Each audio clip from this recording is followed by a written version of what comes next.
भारत के रक्षा मंत्री खुलेआम कह दे कि सिंध फिर भारत में लौट आएगा, तो क्या ये सिर्फ बयान है? पीओके ले आएंगे। पीओके तो घुसने की हिम्मत नहीं हुई। 3 दिन में युद्ध समाप्त हो गया। कुछ समय पहले सेना अध्यक्ष ने बयान दिया था कि जब गुजरात गए थे वो, तो कहा था कि भूगोल पाकिस्तान का बदल जाएगा, बाल्टिस्तान मिल जाएगा, कभी पीओके मिल जाएगा, कभी बलूचिस्तान हमारे देश में शामिल हो जाएगा। और अब ये नया राग अलापा है कि सिंध, जिसकी आंखों में पाकिस्तान हमेशा खटकता रहता है, उसको खुश करने के लिए है।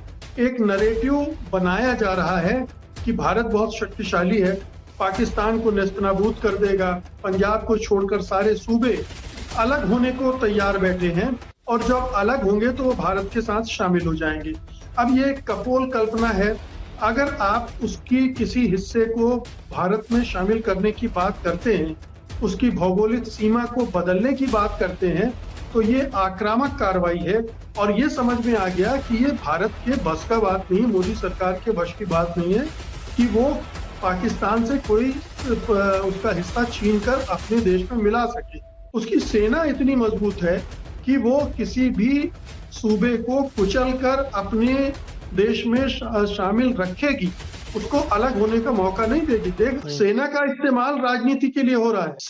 सेना से इस तरह के बयान दिलवाए जा रहे हैं जिनमें इस तरह की आक्रामकता भरी हुई है। भारत के रक्षा मंत्री खुलेआम कह दे कि सिंध फिर भारत में लौट आएगा, तो क्या ये सिर्फ बयान है या आने वाले खतरनाक समय का इशारा भी? या भारत की घरेलू राजनीति में सिर्फ ये एक गर्म मसाला है? ये सवाल इसलिए बड़ा है क्योंकि भारत के रक्षा मंत्री राजनाथ सिंह ने ऐसा बयान दिया। दरअसल राजनाथ सिंह ने कहा था, आज भले ही सिंध पाकिस्तान में है, लेकिन सीमाएं बदल सकती हैं।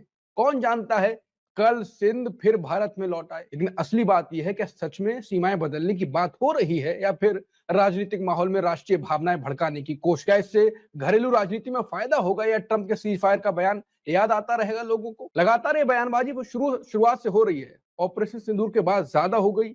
अब राजनाथ सिंह ने फिर ये बयान दे दिया है। क्या ये सच में ऐसा कुछ है सरकार के मन में? अंकुर जी, देखिए, आपने सही कहा कि ऑपरेशन सिंदूर के बाद ये इस तरह के बयानात लगातार आ रहे हैं। न केवल पॉलिटिकल लीडरशिप की तरफ से आ रहे हैं, बल्कि आप देखेंगे कि जो मिलिट्री लीडरशिप है उसकी तरफ से भी इस तरह के बयानात आ रहे हैं। तो ये इसका एक रीजन है। ऑपरेशन सिंदूर जिस ढंग से खत्म हुआ और उससे जो खिल्ली उड़ी मोदी सरकार की, प्रधानमंत्री मोदी की, जो कह रहे थे कि हम तो अब पीओके ले आएंगे। पीओके तो घुसने की हिम्मत नहीं हुई। 3 दिन में युद्ध समाप्त हो गया और उसके बाद जो कुछ हुआ हम सब जानते हैं।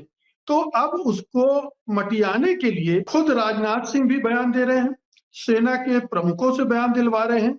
कुछ समय पहले सेना अध्यक्ष ने बयान दिया था कि जब गुजरात गए थे वो, तो कहा था कि भूगोल पाकिस्तान का बदल जाएगा। अब राजनाथ सिंह ये कह रहे हैं, कभी वो ये कहते हैं कि बाल्टिस्तान मिल जाएगा, कभी पीओके मिल जाएगा, कभी बलूचिस्तान हमारे देश में शामिल हो जाएगा। और अब ये नया राग अलापा है कि सिंध, चूंकि सिंधु देश कभी भारत का हिस्सा होता था, तो वो भी भारत में मिलने के लिए उतावला है। ये सब कुछ देखिए, ये जो है उन्होंने कहा है, ये सिंधी समुदाय का एक कार्यक्रम था, उसमें उन्होंने उनको खुश करने के लिए और जो राष्ट्रवादी बिरादरी है जिसकी आंखों में पाकिस्तान हमेशा खटकता रहता है, उसको खुश करने के लिए है। एक नरेटिव बनाया जा रहा है कि भारत बहुत शक्तिशाली है, पाकिस्तान को नेस्तनाबूद कर देगा, पाकिस्तान के हिस्से को मिला लेगा, या पाकिस्तान विघटन के कगार पर है, उसके सारे जो प्रांत हैं, पंजाब को छोड़कर सारे सूबे अलग होने को तैयार बैठे हैं और जब अलग होंगे तो वो भारत के साथ शामिल हो जाएंगे। अब ये कपोल कल्पना है, ये अंध राष्ट्रवादियों के दिमाग में एक अखंड भारत की एक झूठी कल्पना है, एक ऐसा सब्ज बाग है जिसको वो अपने मतदाताओं को बता बता कर रिझाते हैं, जो कि कभी भी सच नहीं होने वाला है। देखिए, पहली बात तो यह है कि राजनाथ सिंह का ये बयान संयुक्त राष्ट्र के चार्टर का उल्लंघन है सीधे सीधे। पाकिस्तान एक संप्रभु राज्य है। अगर आप उसकी किसी हिस्से को भारत में शामिल करने की बात करते हैं, उसकी भौगोलिक सीमा को बदलने की बात करते हैं, तो ये आक्रामक कार्रवाई है, ये विस्तारवादी नीति है। और भारत ये कहता रहा कि हम तो विस्तारवादी है नहीं, हम तो कहीं आक्रमण नहीं करना चाहते। राजनाथ सिंह अभी भी कह सकते हैं कि हमने तो आक्रमण की बात कही नहीं, हम तो ये कह रहे हैं कि खुद आके मिल जाएंगे। अरे कैसे मिल जाएंगे? सिंध की आबादी का केवल 7% हिंदू है और बाकी मुस्लिम है। क्या मुसलमान देख नहीं रहे कि भारत में उनके भाइयों के साथ क्या हो रहा है? कश्मीर में किस तरह से उनके साथ सलूक हो रहा है? देश के विभिन्न हिस्सों में कहीं बुलडोजर चल रहे हैं, कहीं मॉब लिंचिंग हो रही है, कहीं उनकी नागरिकता हड़पने की मुकेश कोशिश सर हो रही है। मुकेश सर, तो सलूक तो उनके यहाँ पर कुछ खास नहीं हो रहा, वो हमारे यहाँ फील करके कुछ ज्यादा कुछ खास नहीं कर पाएंगे। अब कश्मीर का उनके कश्मीर में भी क्या हालात है वो अलग बात है। लेकिन यह है कि अगर आपने ये कहा कि जो राजनाथ सिंह ने ये बात कही है, हालात उनके भी ठीक नहीं, लेकिन ये कह सकते हैं कि राजनाथ सिंह ने जो बात कही वो ऑपरेशन सिंदूर के बाद उतनी हजम नहीं होगी लोगों को जितना पहले ये बात हो जाती। पहले तो एक माहौल था जिसमें पीओके के बारे में जब सदन के अंदर अमित शाह ने बयान दिया था, तो लोगों को हाँ। भरोसा हो रहा था कि भारत शक्तिशाली देश है और जिस तरह से उसने कुछ सर्जिकल स्ट्राइक वगैरह की है, वो घुस सकता है वहां। और चुनाव के पहले इसकी संभावना बहुत देखी भी जा रही थी, लोकसभा चुनाव के पहले। लेकिन ऑपरेशन सिंदूर ने वो जो धारणा बनाई हुई थी उन्होंने, उसकी चिंदियां उड़ गई, उसकी धज्जियां उड़ गई और ये समझ में आ गया कि ये भारत के बस का बात नहीं है, मोदी सरकार के वश की बात नहीं है कि वो पाकिस्तान से कोई उसका हिस्सा छीन कर अपने देश में मिला सके। इसलिए भारत सरकार, मोदी सरकार की लैंग्वेज को आप थोड़ा रीड कीजिए, वो बदली हुई भाषा में बोल रहे हैं। वो ये नहीं बोल रहे हैं कि हम उनसे वापस ले लेंगे, हम छीन लेंगे। वो बोल रहे हैं वो खुद आकर मिल जाएंगे। आप देखिए, आक्रमण की बात नहीं की जा रही है, छीन कर लाने की बात नहीं हो रही है, अपनी भूमि को फिर से हासिल करने की बात नहीं हो रही। बात ये हो रही कि वहां खुद इतना विद्रोह होगा कि वो भारत में आकर मिल जाएंगे। अब ये अपने आप में बहुत हास्यास्पद, मजाकिया बयान है जिसका कोई आधार नहीं है। पाकिस्तान कितना भी कमजोर हो, उसकी सेना इतनी मजबूत है कि वो किसी भी सूबे को कुचल कर अपने देश में शामिल रखेगी, उसको अलग होने का मौका नहीं देगी। ये जो उन्होंने विचार दिया है, ये हवा हवाई है, ये हवा हवाई है और अंतरराष्ट्रीय स्तर पर इसकी जो प्रतिक्रिया है वो बहुत नकारात्मक होगी। ये धारणा बनेगी कि भारत पाकिस्तान को निगलना चाहता है, पाकिस्तान के हिस्सों को हड़पना चाहता है, कब्जा कर लेना चाहता है। और वो हमने देखा अभी ऑपरेशन सिंदूर के टाइम भी हमारे साथ जो पाकिस्तान ने ही हम पर अटैक किया पहलगाम में, कौन हमारा देश साथ आया? तो आप ऐसी बयानबाजी करेंगे तो हम तो वैसे भी अलग थलग हो रहे हैं, तो आपकी बयानबाजी के कारण हम बहुत अलग थलग हो जाएंगे फिर तो। बिल्कुल, ये डैमेज कर रही है आपको अंतरराष्ट्रीय स्तर पर। भारत की जो छवि है कि वो किसी दूसरे देश पर हमला नहीं कर रहा है, किसी दूसरे देश की भूमि को हड़पना नहीं चाहता है, छीनना नहीं चाहता है, ये धारणा टूटती है। ये दुनिया भर में ये मैसेज जाता है कि भारत सरकार बहुत आक्रामक हो गई है और वो पाकिस्तान को निगल जाना चाहती है। ये एक नेगेटिव धारणा बनेगी और अलग थलग होने की संभावना, आशंकाएं बढ़ती चली जाएंगी भारत के लिए। इसलिए ये डोमेस्टिक पॉलिटिक्स की आपने बात की, सेना का इस्तेमाल राजनीति के लिए हो रहा है।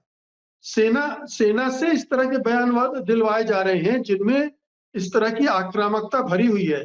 ठीक है, मुकेश सर, सेना सबसे खतरनाक बात तो है कि सेना का प्रमुख अधिकारी किसी धार्मिक आयोजन में जाके बैठता है वर्दी के साथ और फिर वो नारेबाजी हल्की जो होते हैं वो लगाते हैं। इससे भाई कई सवाल उठे कि ये आप हमारी सेना को भी, जो कि ऐसी थी और उसको आप ऐसे शामिल कर रहे हैं। आपने ठीक कहा कि सेना को भी राजनीति में और बाकी तौर पे इस्तेमाल कर रहे हैं और सेना हो भी रही है, वरिष्ठ अधिकारी लोग। बिल्कुल, आप देखिए कि उपेंद्र द्विवेदी ने किस तरह से आरएसएस के संचालित शिशु मंदिरों की तारीफ की थी और ये उनका रुझान दिखाता है कि वो खुद भी हिंदुत्ववादी और आरएसएस वादी हो रहे हैं। और ये पोस्ट रिटायरमेंट बेनिफिट के लिए भी किए जा सकते हैं और स्वाभाविक रूप से भी वो इस तरह के हो सकते हैं। और ये एक बहुत खतरनाक है कि भारतीय सेना का जो प्रोफेशनलिज्म है वो इससे प्रभावित होता है कि कोई सत्तारूढ़ पार्टी की आइडियोलॉजी के साथ अपनी निकटता आप दिखा रहे हैं, उसका समर्थन कर रहे हैं, उसको राजनीतिक लाभ पहुंचाने के लिए आप बयान दे रहे हैं, आप उसकी एक्टिविटी में हिस्सा ले रहे हैं। तो ये सही बात है कि विदेश नीति और रक्षा नीति दोनों जगह अब ये हिंदुत्व का असर इस कदर दिखने लगा है कि ये भारत की एक नकारात्मक छवि अंतरराष्ट्रीय जगत में और मजबूत करेगा और इससे भारत कि जो अंतर्राष्ट्रीय हित है वो प्रभावित होंगे, छवि और हित दोनों प्रभावित होंगे और अलग-थलग पड़ रहा है, पड़ता जाएगा। नहीं, ये चूंकि इनकी मिट्टी ही उससे बनी हुई है, वो बदलने वाली नहीं है। इनकी फितरत ही यही है, इनकी ट्रेनिंग ही इसी तरह की है कि इसके अलावा कुछ सोच ही नहीं सकते।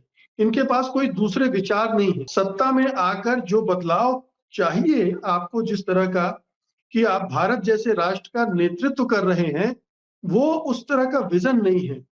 अंतर्राष्ट्रीय जगत की, अंतर्राष्ट्रीय सियासत की उतनी समझ नहीं है और इसलिए ये अधकचरे बयान दिए जाते हैं और ये एक असुरक्षा की भावना भी है कि हमारे हाथ से कहीं सत्ता फिसल तो नहीं रही है।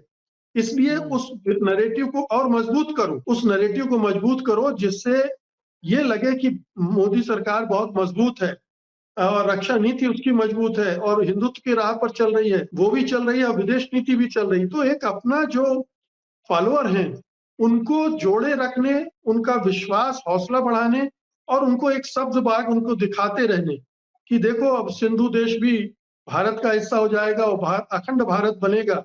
ये एक झूठा सपना दिखाकर बहुत सारे लोग राजनीति करते हैं इस तरह के, जो हिटलर ने की थी।